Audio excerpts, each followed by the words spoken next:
Good morning. Welcome to NIST, and welcome to Series 2012. I'm Professor Eric Wang from the University of Texas at Dallas. I also serve as the co-chair of the Series Steering Committee. We would like to give you a very brief introduction about the history of the conference.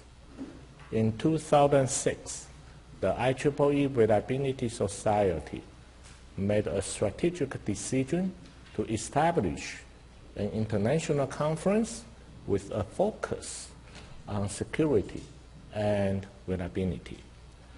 That was the beginning of the SIRI conference, SSIRI. And then this year, the steering committee made another landmark decision to change the name to SERE, where SE represents the security and RE for reliability. And that is this year's focus.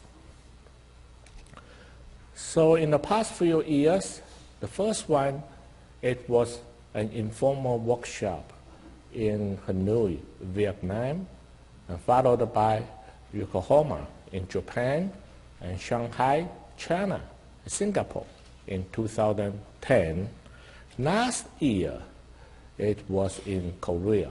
And this year, we are here at NIST. We also have the technical sponsorship from National Chiao Tung University. And next year, we'll be here again at NIST. So everybody is welcome to come back. We want to give a special acknowledgement to our major organizers, especially Dr. Jeff Voss. He is the general chair of this conference. More importantly, we thank each and every one of you to come here to join us for this wonderful conference. And we hope you enjoy the technical program which we have prepared for you. Now, without any further delay, let me introduce our General Chair, Dr. Jeff Voss.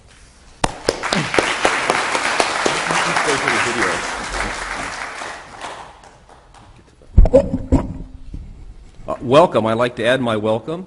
Not only, as Eric said, am I the General Chair, but I actually work here at NIST. So it's great to have you all come here. It's great that IEEE and the Reliability Society I think opted to come to this venue, and I think it's also wonderful that the steering committee wants to have it here next year as well. We're all going to be pretty much in 4 different rooms throughout the meeting. This obviously is the green auditorium, so this is where we'll have our plenary sessions, and then we have 3 lecture rooms. They're all very easy to find around here. They're very well marked for the breakout sessions. Instead of giving you a big boring slideshow or something about what does NIST do and what's NIST all about, I just took the standard video that they have. It's a little 5-minute video, and it tells you all about where you're at right now, and I'll show you some of our labs, some of the neat things that we work on here, and I just wanted to say once again welcome and thank you all for coming. So Eric, can you just fire that up? And like I said, it's just a little 5-minute presentation.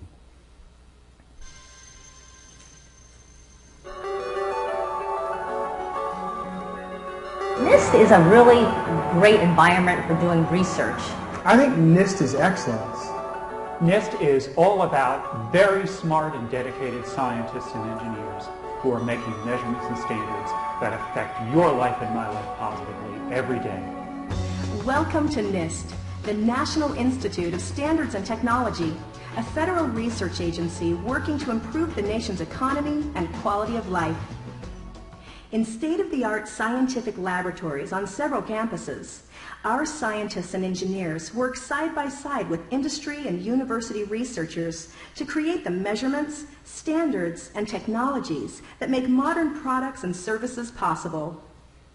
Cell phones, portable music players, computers, medical devices, all of the sophisticated technologies we use every day rely on NIST research. NIST also helps small manufacturers stay competitive, supports the development of cutting-edge technologies in areas of critical national need, and guides organizations of all types toward improved performance. Like the unseen girders in a skyscraper, NIST is the scientific backbone, the infrastructure that supports U.S. innovation and industrial competitiveness.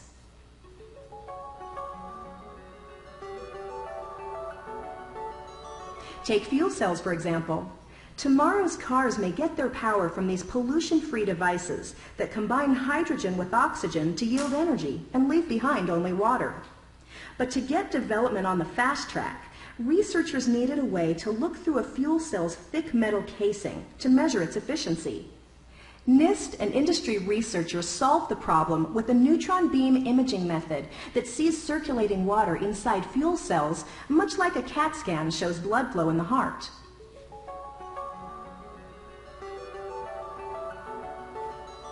Our scientists and engineers are helping make medical devices, like artificial hip joints, more reliable. Using precisely machined metal templates, NIST provides surgeons with a way of calibrating their instruments right in the operating room, reducing errors and improving the fit of joint replacements.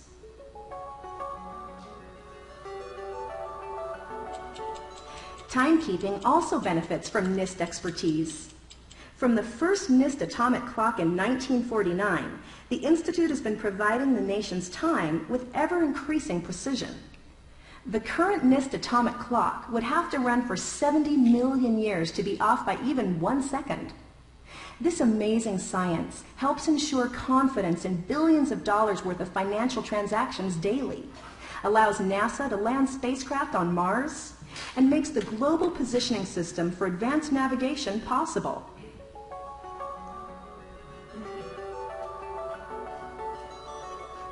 These same atomic tools may help NIST researchers with another goal, to build a practical quantum computer.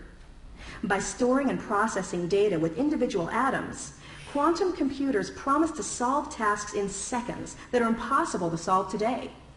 In many ways, NIST's work literally helps define our future, pioneering miniature lab-on-a-chip devices that can quickly analyze forensic DNA, using knowledge from a comprehensive study of the World Trade Center disaster to help improve the safety of future buildings, and finding ways to safely exploit nanotechnologies like carbon nanotubes for super strong fibers or quantum dots for diagnosing breast cancer.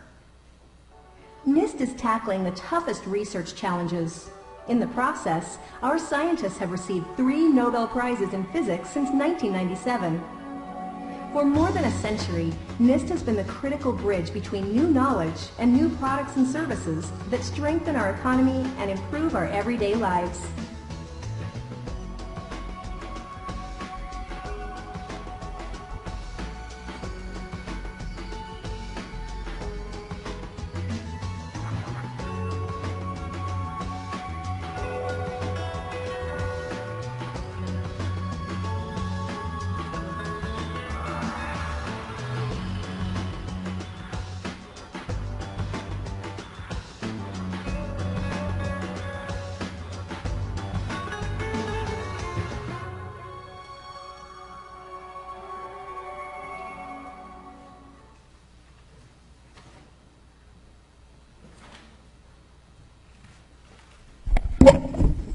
So that was a very impressive video, and we thank NIST very much for the strong support for this conference.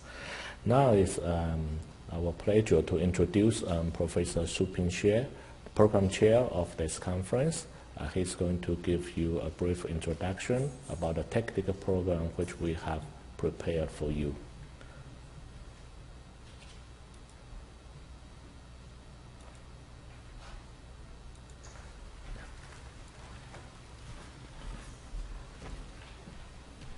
Okay. Welcome to the conference. This is a serial 2012. My name is Shuping Xie. I'm with National Chiao Tung University back in Taiwan. I used to work at IBM next door for several years, so it's like back to home again.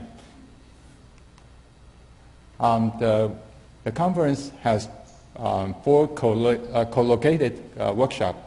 You probably were invited to go to one of these workshops as well. The submissions come from everywhere, basically from 18 countries. We also quite appreciate all those program committee members who help us to do a lot of review work. The acceptance rate of this conference is about 30%, and we select 31 regular papers and some fast abstract and student papers as well. You can see from the slide how many people we receive from each workshop. This is going to be a fun conference. You can not only go to the main conference, but also go to some co-located workshop. We are going to select the base paper, and later on at the banquet we will make the announcement the paper which will be selected as the best paper. And a number of people will also be invited to submit to the to prepare an extended version and submit it to the IEEE transaction on reliability. So it's going to be very interesting. Not only for this special section, the TRAIL also will initiate several special sections for the software security and reliability. So you are all invited to submit your future papers to this special section. And the deadline is shown on the transparency. The first special section will be, the deadline is going to be on March 1st, and another one will be on June 1st in 2013. Well, that's basically the background of the technical program. So thank you for coming to the conference. So hope you enjoy the stay here. Okay, so now we are going to move on to the invited talk. Then the invited keynote speech will be given by Professor VGligor. Professor VGligor is currently the director of the Scilab at Carnegie Mellon University, which is a highly regarded university. You probably all know about it. And Scilab is probably one of the most important security research centers in the U.S. Professor VGligor is the director of the center, and he managed a lot of various aspects of the security research at this university. Before joining Carnegie Mellon University, Professor VGligor was a professor at the University of Maryland, which is next door as well, very close by. So he knows the area. He has been the consultant to the NIST for many, many years, so he knows quite a few people here. Virgil is probably one of the pioneers in the security area. He's one of the very few people who started working on security many, many years ago. I remember it's probably like maybe 30 years ago or something. At that time, security is still in its early stage, but now it's become such an important subject. So we are very fortunate to have Virgil here. So let's give him a big hand to welcome him.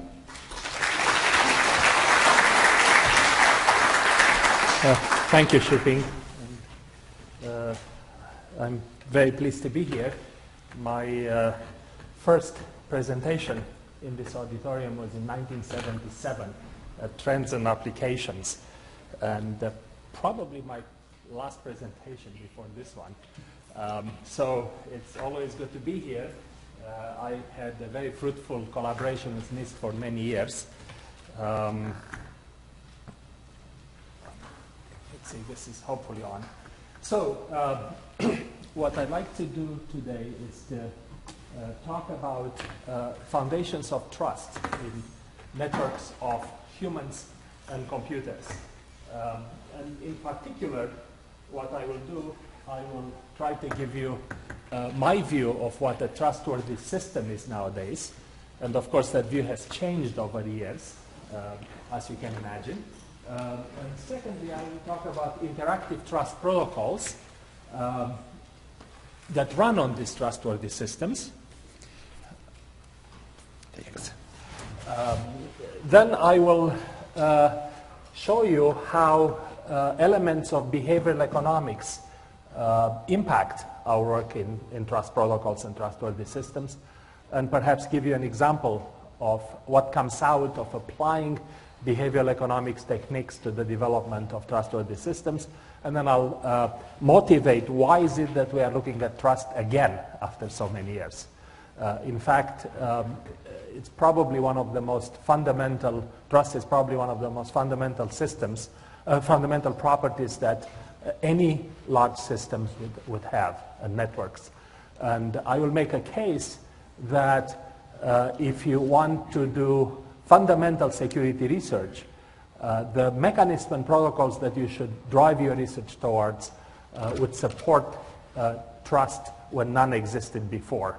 And if you do that, you'd achieve something that nobody else has achieved so far. Namely, in the past, all we did in security to point out how much in the way of savings we have if we build more secure systems.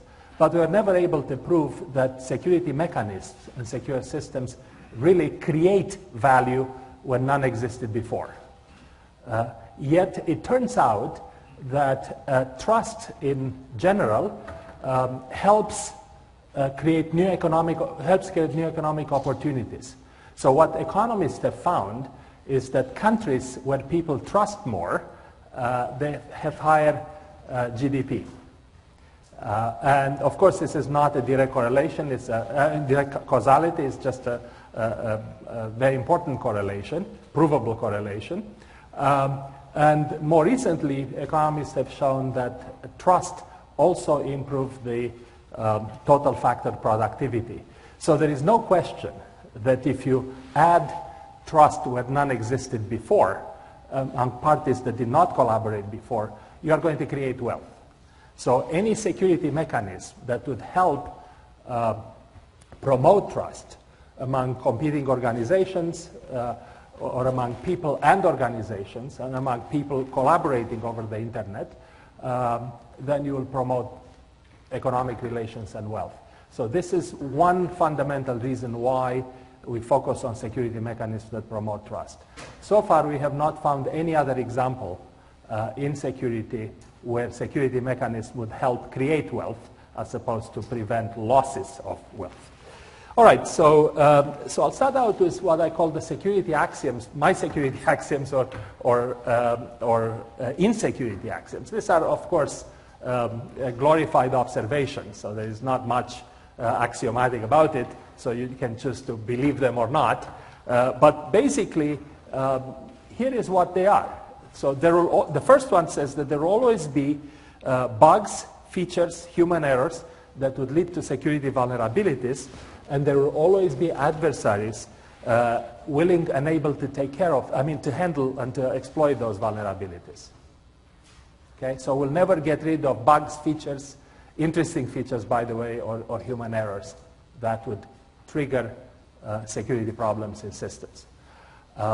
So essentially, if you just think in terms of features, what happened over time, we started out in, let's say, in the 60s to worry about security in time-sharing systems, and the adversary at the time was really an opportunistic user who might steal more computing cycles, but who was not particularly interested in damaging the system. Over time, in the 70s, we developed personal computers and remote servers and local area networks. And the adversary has changed. In other words, we now had a new adversary, which was called the man-in-the-middle attack. Man-in-the-middle adversary, who could actually attack systems by tapping into the local area network, say, turning an Ethernet card or a ring card into promiscuous mode, recording of the packets that go by, including packets containing passwords, like in Telnet. So essentially, the adversary was changed in this setting because of these new features that we added, new technology features that we added. As time went on, we started using email more pervasively, particularly after the IP was deployed in the early 80s. We had much higher connectivity, and we started seeing viruses and worms and outsiders who very fast convert into insiders. In the 90s, we started having the web, we started having a lot more mobility, And we started seeing large-scale distributed denial service attacks and of course, many untraceable attacks from remote areas of the internet. In early 2000s, we started seeing the connection of physical systems to the internet, the advent and distribution of smartphones, and now we would see infrastructure attacks and phone malware started appearing. Okay?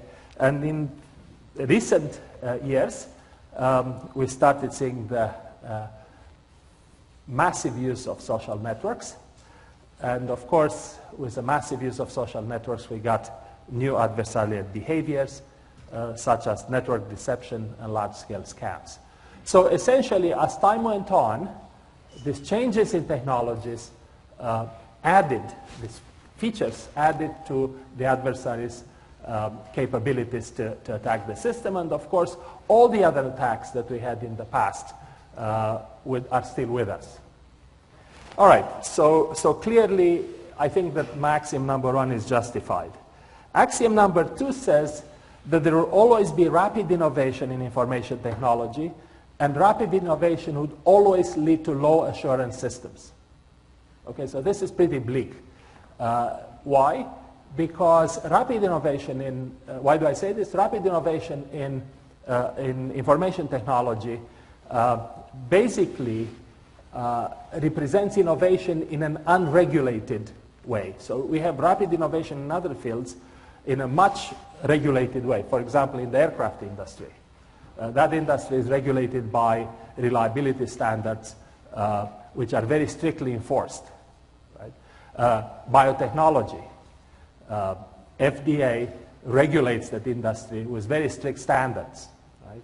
We don't have any such standards, no regulation in information technology, software development, system development, and consequently, probably our innovation rate is higher than in the other areas, but at the same time, we produce systems that have low assurance. Now, I can justify that very easily by saying that we produce systems that are very frequently updated, and some people may say patched, and these systems are perennially out of date in terms of assurances. So high assurances, if you want, will always be available when you no longer need them. In other words, about the system which is 7th generation behind.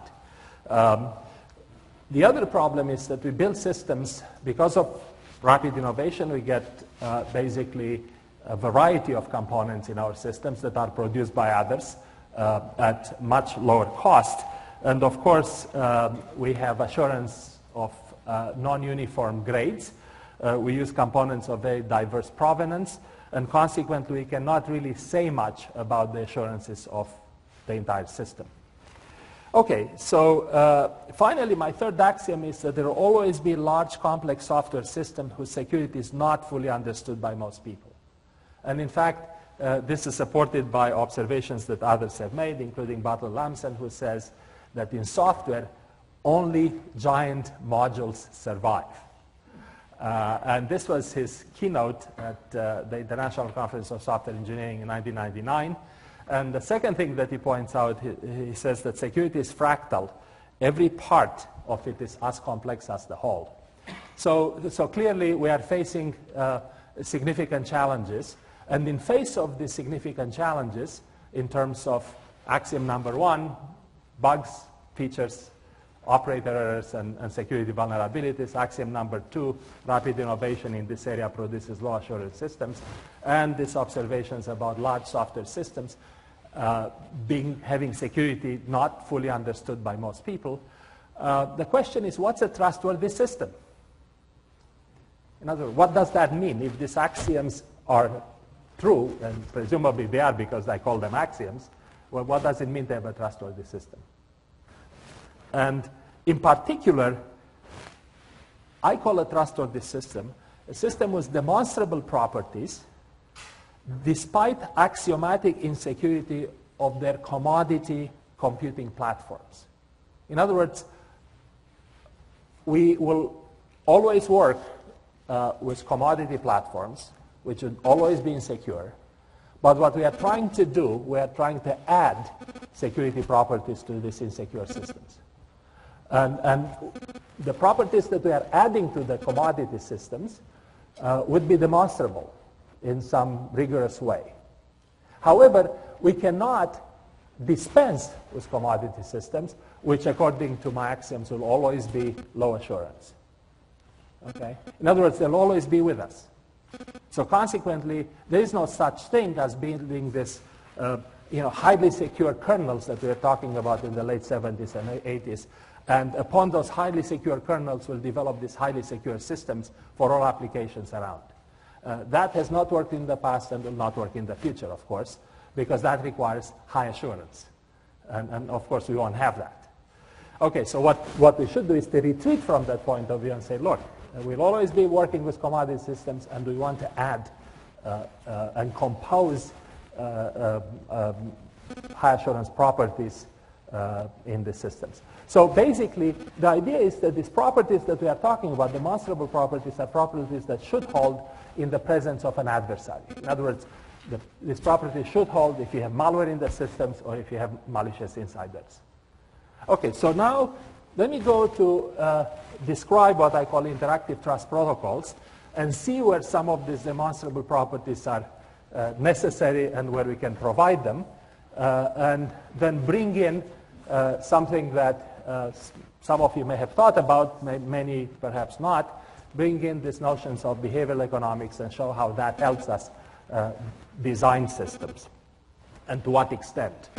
Of course, I don't want to emphasize economics too much because, of course, economics is the dismal science, and you don't want to rely on a dismal science to create systems you rely on. But it turns out that this portion of economics called behavior economics really has made some tremendous advances, and we can rely to some extent on their empirical results and even on theoretical results. So here is what an interactive protocol is. Suppose that we have two users, as usual, Alice and Bob. And Alice somehow sends a specification of the protocol to Bob. And this, of course, could be on through a message, or the specification could be advertised on a website. And it says, Bob, if you take the following specified action, such as invest, click on this message, send your private information and perhaps your account information to me, or send me a problem and I will solve it for you. Then if you do that, if you take that action, which of course you are not obliged to, you can reject the action, I'm going to respond with a specified service. In other words, I'm going to provide what I claim in the protocol specifications. So essentially, in this scenario, the question is, what properties are we relying on? What should the two participants rely on? And what are the characteristics of these interactive trust protocols? So let me start with the first question. What should they rely on? So the first thing they rely on are, it's a property which I called end-to-end trusted path. What that simply means is that each party figures out if he's talking to the other party or perhaps not. So the idea is the first thing that an end-to-end trusted path says, it has a crypto channel. And we certainly know how to do those, right? So we know how to do confidentiality, confidential channels, we know how to do authenticity, we know how to do authenticated encryption. We know a lot about this stuff, so we can really rely on that. But then we have to realize that we now have to have user-trusted path. In other words, we have to have this channel locally between the user input devices and output devices and the local computation. And of course, we have to compose the local trusted path of both user and user crypto channels. And furthermore, a further property that we have to demonstrate is that each user can figure out if the trusted path is there. Again, in spite of malware and in spite of malicious insiders who might modify the green area of my pictures, which represent basically the senders and receivers systems. Okay, so essentially that's a property that we want to add. Well, it turns out that this is not particularly easy. And if we just focus on Bob's system, you notice that Bob is likely to use a commodity operating system and commodity applications. And Bob, of course, knows that there is a secure crypto channel. He might rely, for example, on SSL. And all is well. Bob clicks on accepting a certificate that says this is a public key of Alice, and therefore he's very willing to communicate with Alice, even though he's not quite sure about the public key certificates that Windows display in his window on his system. So one problem that he has to resolve is how does he find Alice's public key certificate? Well, let's suppose that somehow Bob did that. Now, if he clicks, he will obviously get a secure channel if the certificate is fine. However, what if there is malware in the communication system of Bob, which is the receiver in this case, in this type of protocol? Then the value of your crypto channel is gone. In other words, forget about secure communications if you have malware in the receiver, because malware will have access to all your keys, all the channel keys which are derived from the interaction between the receiver and sender. Furthermore, what can happen is that you get malware in the device drivers or in any part of the local communication. So device drivers for the graphics controller and the keyboard. So consequently, Bob has absolutely no clue as to whether or not he's communicating with Alice. So somehow, what we have to do is to provide this local trusted path, and if you provide local trusted path as a provable property to a commodity operating system, in other words, the operating system is completely unchanged.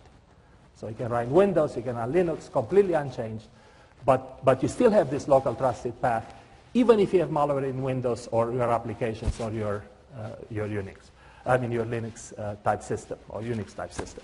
So essentially, that is the challenge that we need to solve to add this property to an insecure commodity system. That's just one example of the challenges that we have. There are many other properties that we need to provide. However, in order to provide this trusted path for our protocol, what we have to have other properties such as the isolation of, say, receiver software, in spite of malware in the other applications. We have to be able to isolate these internal channels between the devices themselves, not just their device drivers, devices themselves and drivers and the receiver software in this case. And of course, we have to do it on the sender side as well. Okay? So these are just examples of the provable properties that we can add to systems. Design engineering challenges, but achievable. And when you dig more into this, you'll find out that if you have a perfect operating system and perfect driver isolation, these are not easy properties because the hardware, the I/O hardware that we have, shares state between all the devices, and that's deadly for security. Because one wrong driver would be able to exploit the shared state of these I/O devices and basically attack the others. Somehow, let's assume that we solve this problem. And by the way, I wanted to point out that there are a number of sources of malware today. Just a few of them are described here. And the question is, where is the largest source out of all this? So we have unpatched systems, you have new features, maybe 10 years old, like USB drives, network drives, auto-run and auto-play, large software systems that have millions lines of code, which is probably a significant source, I'd say, and human errors, social engineering, scams, deception, and so on. So the largest source of malware in systems nowadays are actually provided by social engineering, about 50%, the largest single class out of the examples that I have. The next one is going to be new features and large software systems, about 30%. And finally, the last one is exploiting buffer overflows, cross-site scripting, and so on. So obviously, you notice where the problem is, right? The biggest problem. The biggest problem is not buffer overflows. I'm talking about the entire internet. not a particular system. So somehow we have to be prepared to deal with these cases. Okay, so and most of these problems, of course, will not disappear anytime soon. So now let's come back to our protocol. Now we know that we have end-to-end trusted path between Alice and Bob in a demonstrable way. So we just factor out all the communication problems between Alice and Bob. All the protocols are perfect, including the fact that we operate on insecure systems. Okay, so suppose that Bob takes a specific action and so does Alice. In other words, they are both honest, or they are both trustworthy. And honesty and trustworthy here are used equivalently. And what that means is that they comply with the protocol specifications. So Bob sends his, say, personal information to Alice, account information, invests in Alice or in Alice's business, and Alice provides a particular service to Bob. Well, it turns out that if that's the case, in this protocol, the necessary condition for the existence of this protocol is that there is value on both sides, right? So they are both better off after they execute the protocol, because otherwise they wouldn't, right? I mean, if one of them is not better off at the execution at the end of the protocol, then why would he enter the protocol with the other? Clearly, there has to be value. So essentially, at the end of this session, they are both better off. First necessary condition. The second necessary condition for these trust protocols is that there is asymmetry. So here is where the asymmetry comes from, one of the sources of asymmetry. Suppose that Bob is honest, which he will. He's tempted. There is perceived value. You want to click yes. But Alice is not. Alice doesn't comply with the protocol. And in fact, Alice may not be Alice. She may provide a spoofed ID. She may, in fact, corrupt the service. And she may send bad input to Bob. And she may send malware very easily, right? A corrupt PDF or Excel file or any other file that contains code of a Turing-complete form, right? So essentially, in this case, what happens is that the untrustworthy sender is better off than the trustworthy sender. In other words, there is incentive to cheat on the sender's part, and the receiver is worse off. Okay?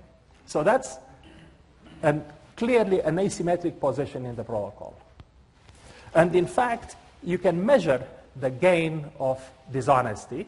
That's a difference between the value of sender's, Alice's, untrustworthy behavior and the value of her trustworthy behavior. And that's an ill-gotten gain. And in these trust protocols, this is a fundamental characteristic. Now, it turns out that if the receiver, Bob, figures out that he's been cheated, of course, there are no further sessions. All right. So the question is, can we actually reduce this asymmetry? In other words, if we go back, we can ask ourselves, what can Bob do to eliminate this asymmetry if at all possible? So one of the things that we do in computer science and in computer security, we check our inputs, right?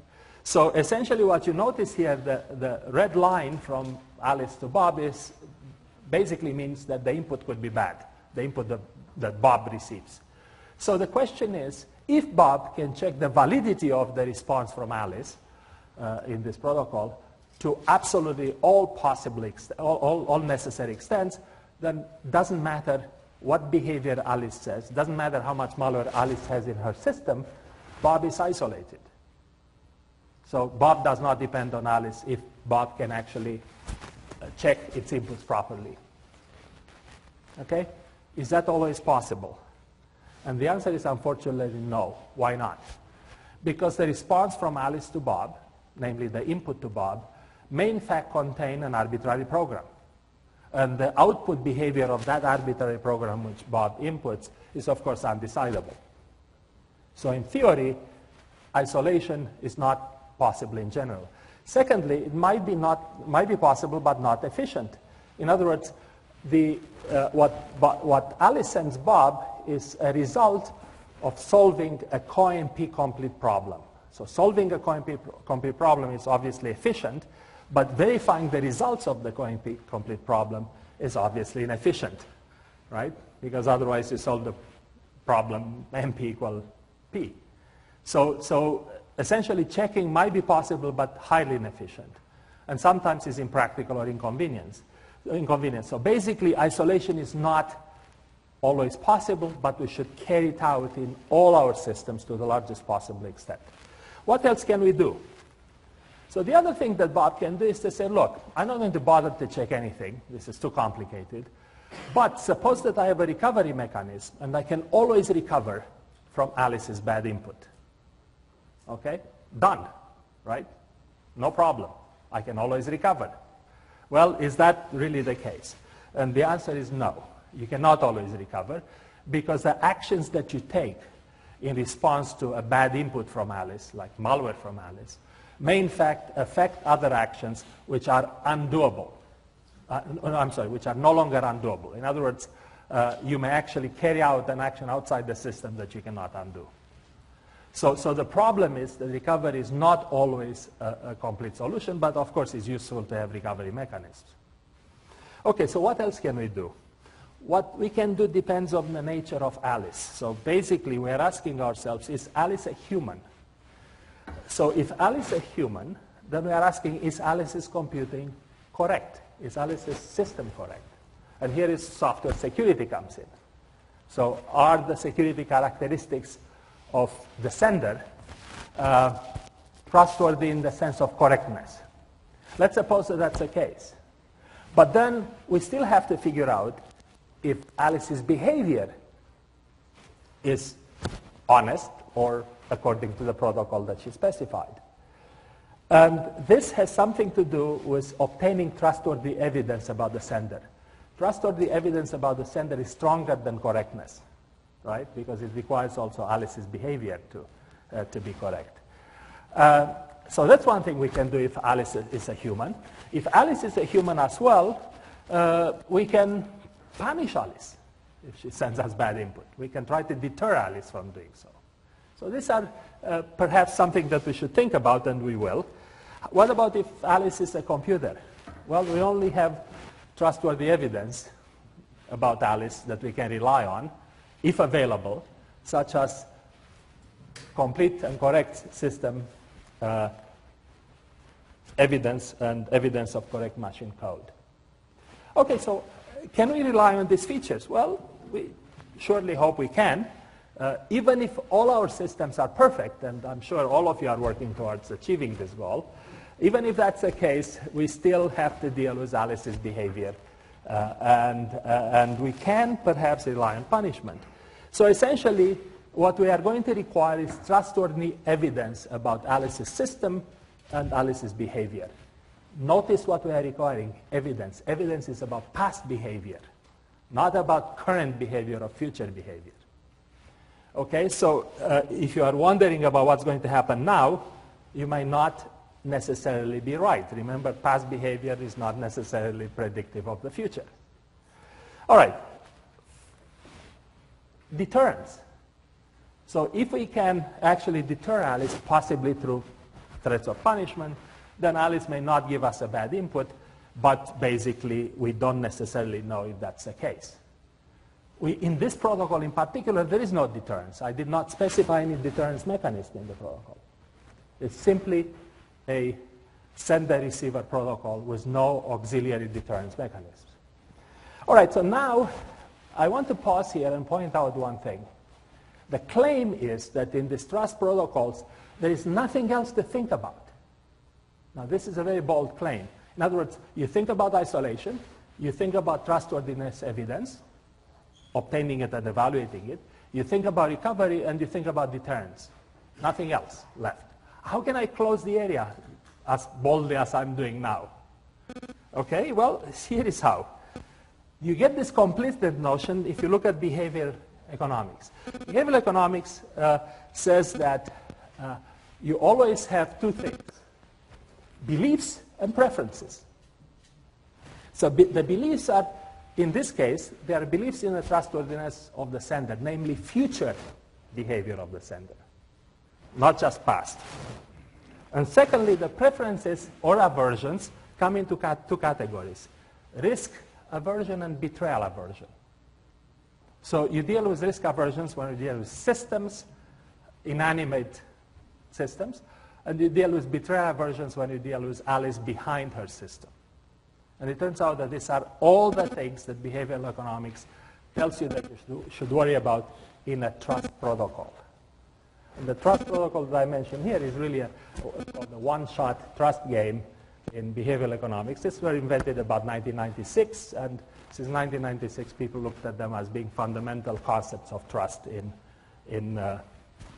behavioral economics. So our role in some sense is to see how to exploit these findings in behavioral economics. And what I did on the previous slide, I did just that. What I did, I said, look, beliefs in Alice's trustworthiness really is produced by trustworthy evidence, which means system security evidence plus Alice's behavior evidence. Okay, so I took care of the first parameter of behavioral economics in the trust game. In terms of aversions, I want to decrease those because I really want Bob and Alice to collaborate. And how do I do that? Risk is balanced by recovery from sender's non-compliance, from Alice's non-compliance. Okay? And betrayal aversion is balanced by deterrence. And we know that deterrence requires punishment, and we know that punishment requires accountability, but we really need the arrows to go in the other direction. Right? So essentially, 3 out of the 4 measures that I showed on the previous slide were in fact produced by behavioral economics, 1 measure by computer science. And if you believe in behavioral economics and this application, yeah, then there is nothing else to think about. Right? So we are done. Well, now we know what we should be focusing our attention on. And this, of course, would require a lot of intellectual investment. By the way, one more thing that could happen, we could use more isolation or less isolation. We can require more trustworthiness evidence or less. And we can combine that with more recovery or more deterrence, and there are different combinations of these measures to enable these trust protocols. And this is not a particular surprise. If you look at what eBay does, eBay combines trustworthiness evidence through reputation protocols with recovery, namely with insurance. So if you choose to do one of these trust protocol on eBay, buyer-seller, with one of the highly ranked sellers, for example, by eBay, with high reputation, then eBay will sell you insurance and would obviously make you whole if you lose. So these 2 measures are used for eBay in their trust protocols to eliminate asymmetry. Right? Remember that these trust protocols have inherent asymmetry. If you don't have asymmetry, you don't have a trust protocol. Okay, so now we agreed that there are cases where none of these measures work because evidence is about the past, not about the future behavior. And what can we do? Well, so what can we do is this. First of all, we noticed that if we have 0 isolation, 0 trustworthiness evidence about Alice or about her system, 0 recovery possibility, 0 deterrence, we have 100% trust in Alice. Right? So the question is it ever safe to trust the sender, even though we don't have any of those measures in place? And the answer is yes. Surprisingly enough, because we might find that Alice is rational, and it's in her self-interest to be honest. Okay? So she doesn't get anything by cheating. How could that happen? So the way that could happen is very simply by saying that trust in this protocol, namely the belief in Alice's trustworthy behavior or honest behavior, does require in some sense that Alice's present value of future interactions exceed her value from untrustworthy behavior. So in other words, if Alice is rational, and she says, look, I'm going to be in this business for a long time with Bob, and each protocol run, I'm better off than I was before the protocol run. I accumulate this value, and this future value that I accumulate is larger than what I can gain by cheating now, then why should I cheat? I'm still going to be in business, right? So I make more by not cheating. It's my self-interest not to cheat. Okay, so the point is that you can actually compute that future present value. This is basically present value of future cooperation, which of course Karl Marx told us that is fictitious capital, but we don't believe that, so obviously we are going to compute the present value of future trustworthy behavior. So essentially what we gain by that is a condition which says that sender's discount rate, and I'll show you this in a minute, has to be less than the ratio of trustworthy value that you get after you complete the protocol honestly over the sender's ill-gotten gains. So this bound here is about the sender, namely about Alice, because basically she can be untrustworthy here. Okay, so basically what we do, we actually show how to compute the present value. We take the value of the trustworthiness execution, we discount it at the rate R, so at every round T, the value, future value is trustworthy execution over 1 plus R to the power of T. And if you sum that, you get essentially this expression, and if you do the arithmetic, you'll find that it's in Alice's self-interest to stay in the game honestly if the discount rate is less than the gain if she executes the protocol correctly, which is TWS, over the ill-gotten gain. Okay? So now we are done. Well, not quite. Unfortunately, Bob has no clue what Alice's discount rate is. Remember, all of us believe to some extent that a bird in hand is better than 2 in the bush.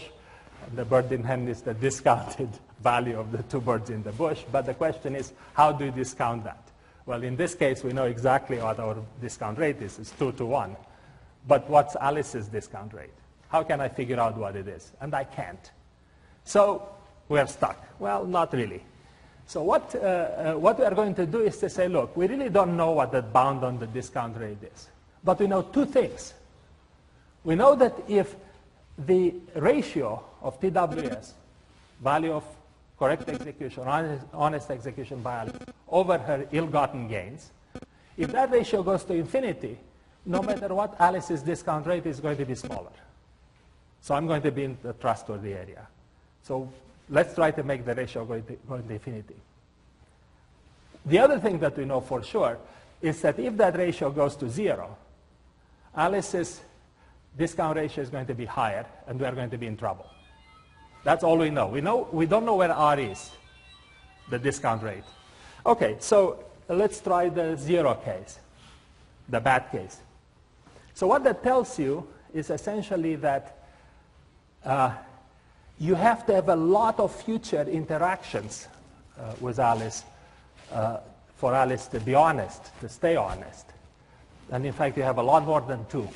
What that implies is that if you have a protocol in which there is perceived value by both sender and receiver, plus asymmetry in the protocol, plus very little future or no future, that is 100% a scam. So you are enticed to enter the protocol that is perceived value, right? Somebody advertised something for you. You are better off. There is asymmetry. If they cheat, they make a lot more than if you're honest and you lose.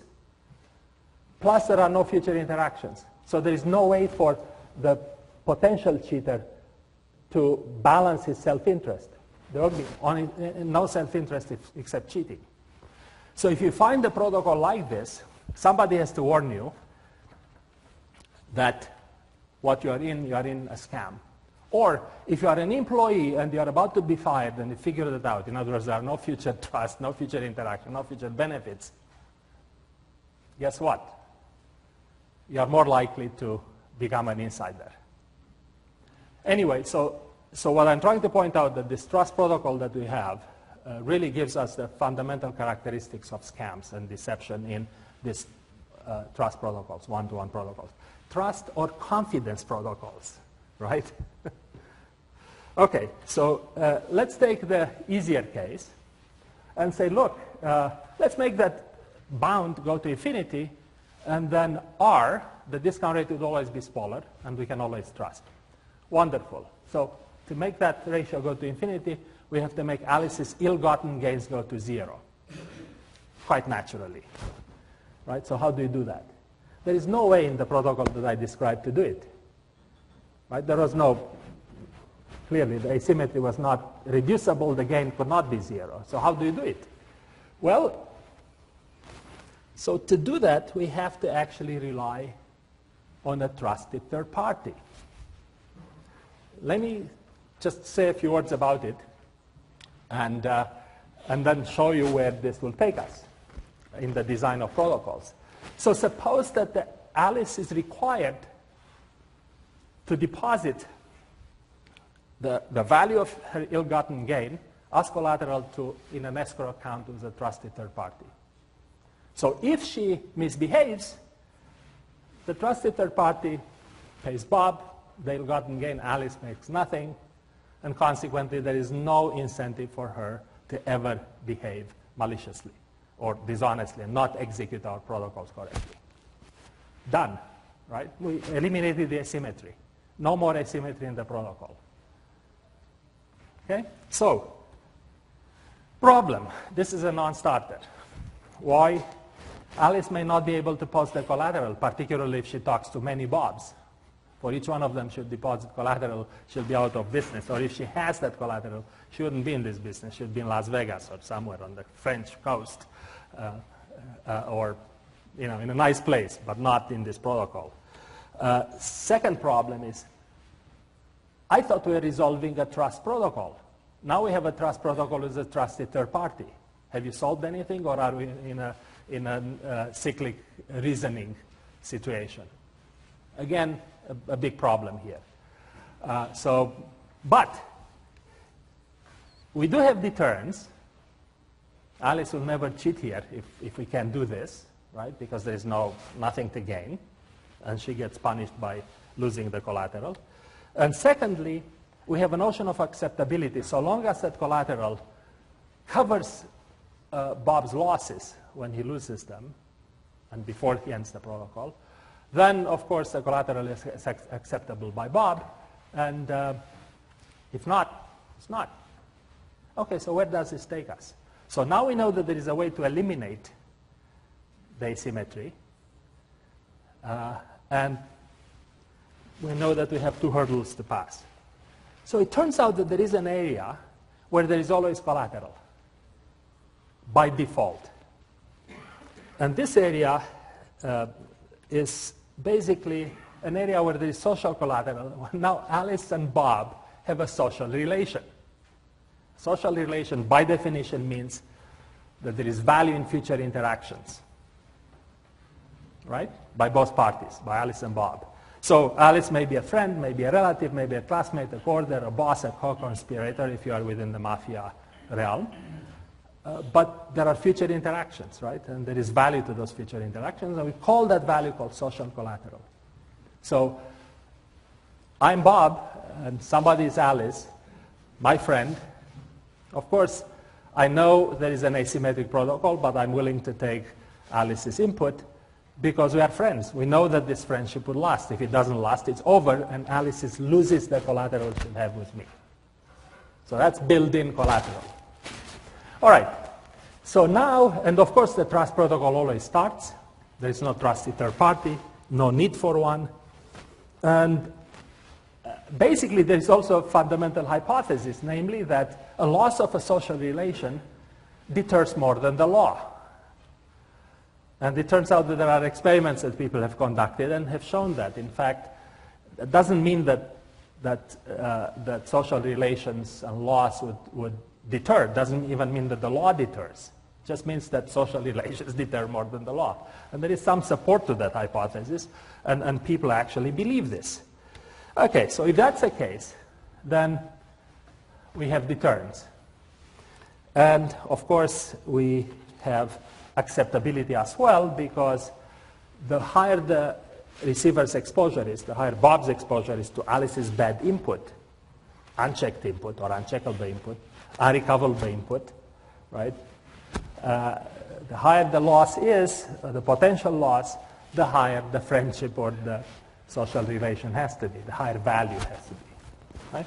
Okay, so now this takes us to one area, and I'm going to finish with this in a couple of minutes, just to give you an example of how this is used in actual practice. So the area is about attribute authentication. So what's attribute authentication? Remember, you get an invitation on Facebook from someone. So you know their identity, presumably. You think you know it, but you don't. They know the identity, you don't. There is an asymmetry there, right? And there'll always be one. So we want to reduce that asymmetry. How do you reduce that? They are not your friend. Can't reduce it with collateral. But you can if you have a friend who recommends them.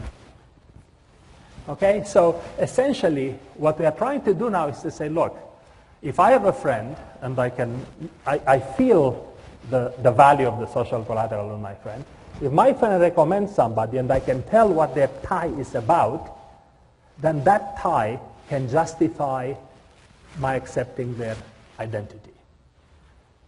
In other words, that tie can authenticate their identity.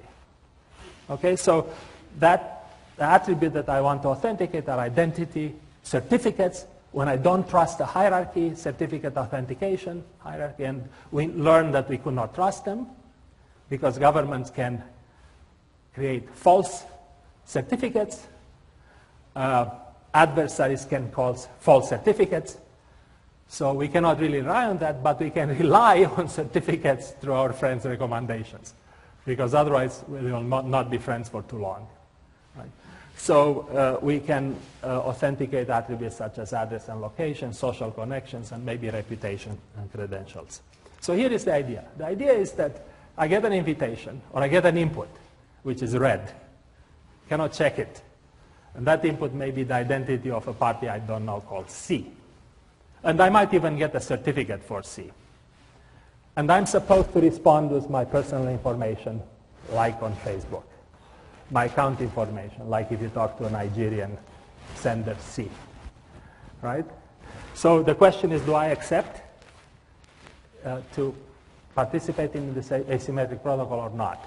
And the answer is, you do if you have a sender which tells you, by the way, this guy is legitimate. The third party is legitimate. There is a tie between me and him. Right? So essentially, A, the sender A now has social collateral, the receiver, and it recommends through this strong tie C. So obviously, friendship between A and C, that bond of friendship or collateral or bond, basically reduces the asymmetry between C and B. So, and the social collateral that you have can be assigned by B to the tie based on the evidence of the existence of the tie and the strengths of the tie. And essentially now we can produce some checks about the validity of that invitation, authenticity of that invitation. So the checks come in two forms. One check is a deterrent check, which says that my friendship with A has to dominate, has to be higher than what I believe A and C's relation is. Why it has to be higher? Because that relation between A and C, if it's higher than my friendship with A, could be bribery against my interest. I'm B, I'm Bob. In other words, C could bribe A, if their relationship is stronger, to fake input. Right? So that first is a deterrence relation as to the value of collateral exceeding the gain between, potential gain between party C and party A. And acceptability is that that social tie has to be strong enough to be able to authenticate the identity, the unknown identity C, and possibly the public key certificate.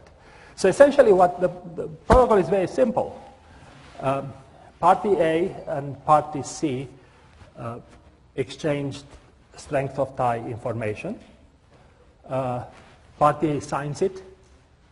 Party C holds on to it, and every time he wants to go to a friend of A's, party A is like the receiver B, he will produce that signed evidence of strength of tie, and then all these checks can be, the checks that have this blue part can be performed. And we are done. Well, it turns out that this evidence between the strength of tie has to be visualized. It turns out that, again, sociology has told us that strength of tie can be measured by 4 parameters, at least 4 parameters. And those are frequency of communication between, say, A and C, recency of communication between A and C, reciprocity of communication. In other words, who calls whom, if you want to talk about phone calls or email, and perhaps the existence of a third party or the length of that relationship. So now the question is, if I'm talking about these protocols that we execute on the street with our phones, how do I figure out what the strength of tie is? I'm a human, right? So I execute a protocol with you. So basically you have a phone. Your phone displays your public key in a 2-dimensional barcode form. My phone displays my public key on my phone screen, 2-dimensional barcode. My phone takes your key by photographing the screen. Now I have your public key. You can do the same thing if you want. So what did we get at this point? By the way, this is a protocol called Seeing is Believing, which was published by my colleague John McCune in 2005. So what do we have now? Not much. We have a channel between the two phones, but who is you? I don't know who you are, right, if I meet you on the street. So essentially, I have to add to the public key that I get through this untappable, unmodifiable channel, I have to add your identity. And that's basically how I do it.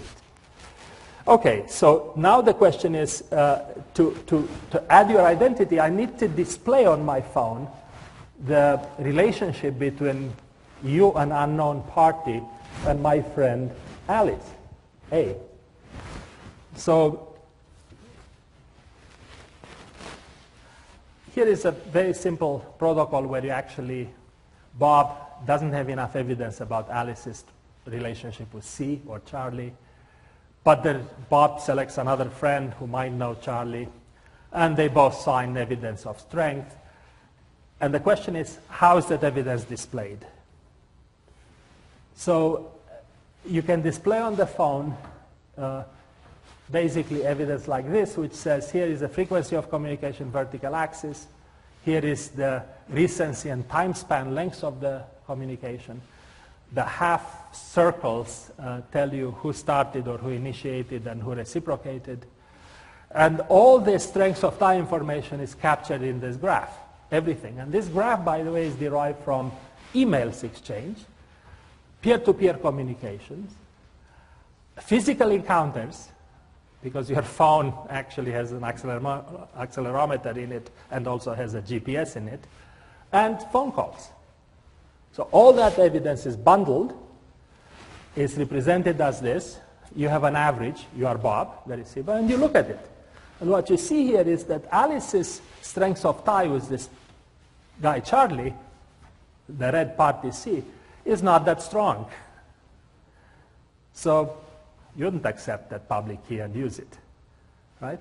But the relationship with David is stronger, and maybe the two of them together give you enough confidence to accept that social collateral corresponding to the tie strength.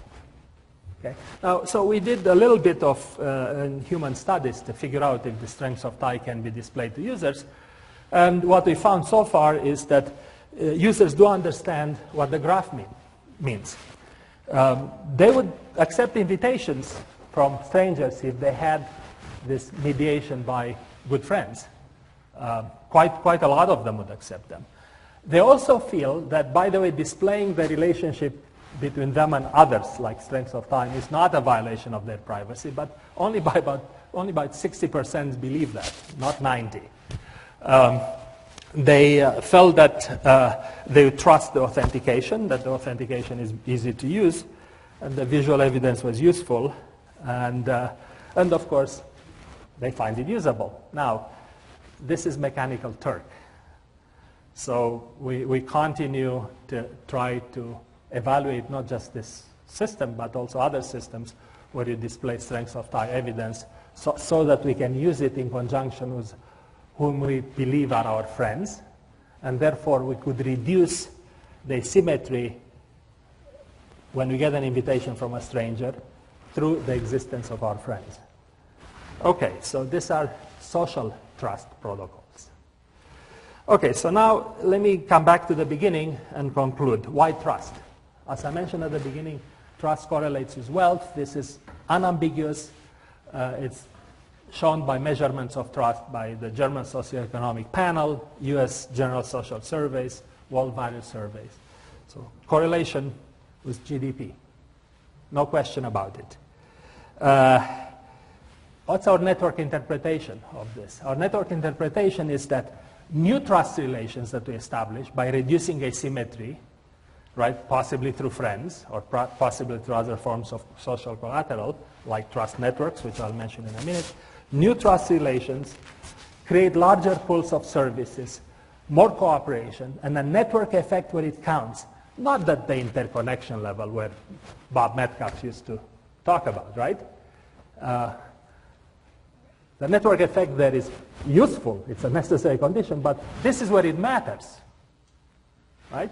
So because we create basically increased cooperation, maybe increased innovation, more markets perhaps, maybe economic development, and that's what economics tells us. So we should focus on this if we have a choice. And essentially what we want to do is to promote this trust protocols, which are largely asymmetric, with some safety measures, right? Either we do isolation, or we should do not either, but we do isolation, we do recovery, we do require evidence about the past, right? And we perhaps employ some deterrence. So if we do that, we can accept these asymmetric protocols that establish trust relations where none existed. The security mechanisms that I have in mind here have a safety analogy. What's a safety analogy? Again, one of the few examples which are absolutely clear about where safety helps economic development.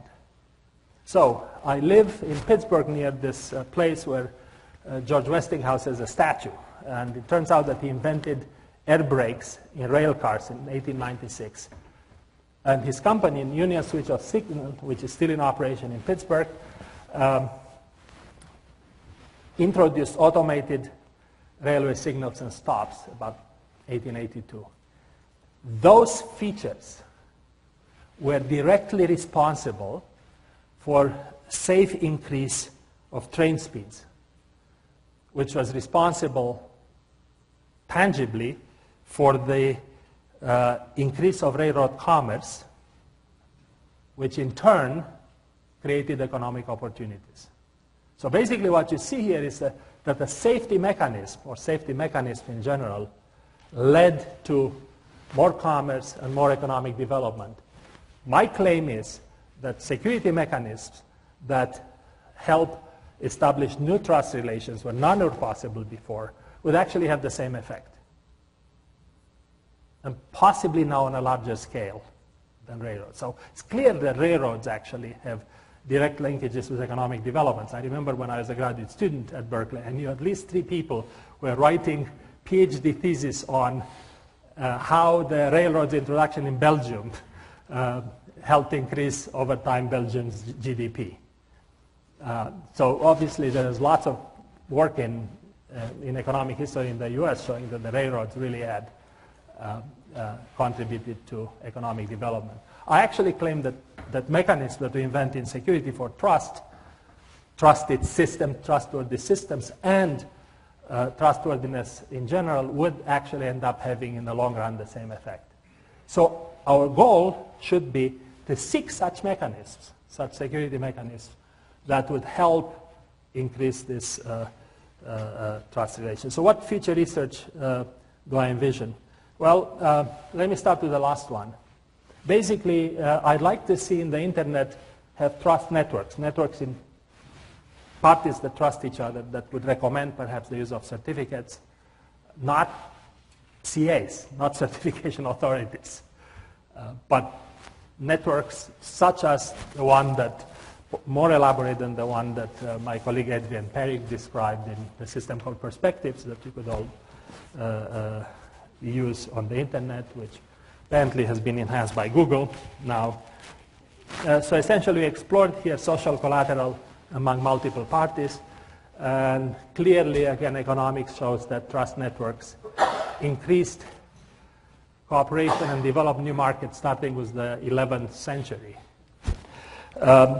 Machine learning techniques for scam detections. Now we know what the conditions for scam are, right? What? Perceived value, asymmetric protocol, no future. That's a scam. Perhaps we can explain insider attacks. So research in scams and deception should be over the internet should be a good thing to do. In systems, we want to look at where are the roots of trust in the system, what we can rely to build upon provable properties that coexist with insecure systems, provable security properties that coexist in spite of malware in the system, in spite of malware and in spite of insider attacks. So here you might look at systems where you don't have trusted platform modules, the TPMs, but in fact you could do attestation in software. That's true for power challenged devices or devices that don't have processors, such as of the caliber of a TPM, maybe keyboards, network cards, mouse devices, and others, sensors and the like. Explore security mechanisms without secrets. If you have to use cryptography, you have to protect your secret, and that's a problem in itself. So without being able to protect secrets, cryptography has very little value. And it relies on other systems that protect secrets. Not too good a start. And simplify provably complex problems by using valid trust assumptions. Trust assumptions that are safe, demonstrably safe. I think that's a great area to look at. And you'll see more and more research done in that area. Okay, so that's all I had to say, and I'm about within my hour, about to end. So, thanks.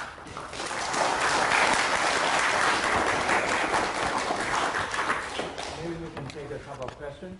Sure. Comments too, not just questions. I have a very quick question. Okay. To deploy the trust network, it's likely to be incremental. In other words, we can't ask everybody to deploy the trust network at one time. So it's likely to be deployed incrementally. Yeah. So in that sense, suppose Alice and Bob are naive user. In other words, they don't have the skill to make the decision. And somehow, Alice got email, suppose, from the Bob other. That's an email from Alice. Yeah, I'm talking about the transitive relationship. In other words, suppose Alice, got the malicious email from the other person, and somehow he forwarded to Bob. So that's quite common. A friend of a friend. Yes. So, and Alice is probably in the trusted network, but the other, the source of the email is not from the trusted network. So how does, and Alice is a naive user. how did she deal with this kind of problem? Exactly in the same way, right? So basically you have now two applications of the same asymmetric trust protocol, right? So in fact, you, the ultimate receiver, should be able to explore the strong tie, should be able to explore the evidence produced of the strong tie between Alice's friend and the third party. So in other words, that tie, so I'm Bob, right there. Alice is the sender, but Alice has her own sender, D, right? The email comes from D, not from A, right? And it actually might even come from party C. And there is a relationship between C and D, friendship relationship between D and A, and friendship between B and A. So it turns out that you can apply this transitively, the social collateral model, and the rules work as well, but you have to apply. So, but I think that your original question about how does this trust network get set up, this is actually a fragmentary network. This is just a network where you have an indirection.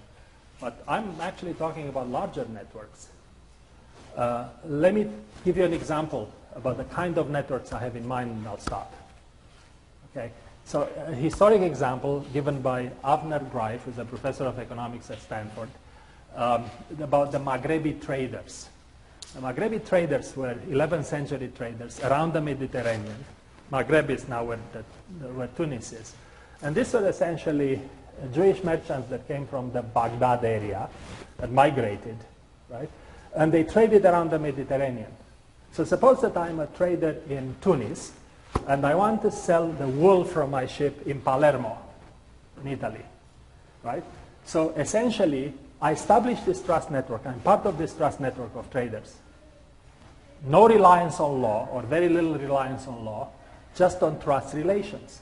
So what I do, I send you a wool in Palermo, you sell it. I have no idea how you sell it and for how much. I don't know what the prices are, but I do trust you to do it for me. Completely an asymmetric protocol. And you return the value to me. If you cheat and I find out, you are out of the network. And you lose not just the relationship with me, the collateral with me, but you lose the collateral with everybody else. Right? So the loss is very high. So in a trust network, unlike one of these small chains, the value of that collateral gets amplified by the network itself, and consequently it always corresponds to more trustworthiness. So that's where you get the value in the networks themselves. And if we're able to build such networks in the internet, then we'll be a lot better off than today, and a lot better off than relying on authorities, certificate authorities, for example, for accepting certificates. Like clicking on a certificate that you get in the window now, you have no clue where it comes from. What do? Most of us is yes for this session. And we've been had. That's a totally asymmetric protocol.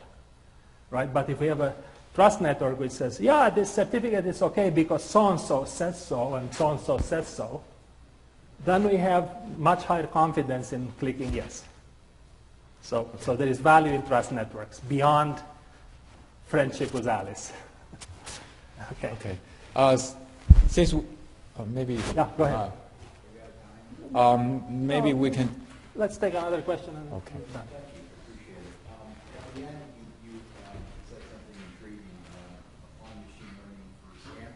Yes. In light of what you said previously about the undecidability problems with content checking in general, what do you have in mind? Okay. So, all right. So what I have in mind is something which is very simple, and there may be some undecidability problems, but we have to run into them first. So here is the idea. The idea is that there are lots of social interactions on the net, almost as many as in real life. A lot of these social interactions have all the aspects of a scam in them. So for example, Frank Zion and Paul Wilson did a study of The Real Hassle, which is a BBC show, which shows these scams which were perpetrated by the BBC, basically, to illustrate how gullible people are. Every single one of those scams, as far as I can tell, and this, by the way, is a CACM paper in 2010. You can actually look at it, very interesting stuff. So every single protocol that I looked at in there had one of these social trust protocols. Value, perceived value, asymmetry, and no future, or very little future. So essentially what I'm suggesting is that when you have a protocol descriptions, and machines can actually tell the descriptions of these protocols. On my site, for example, the machine has to know what the protocol looks like, right? The machine can actually detect the presence of these conditions.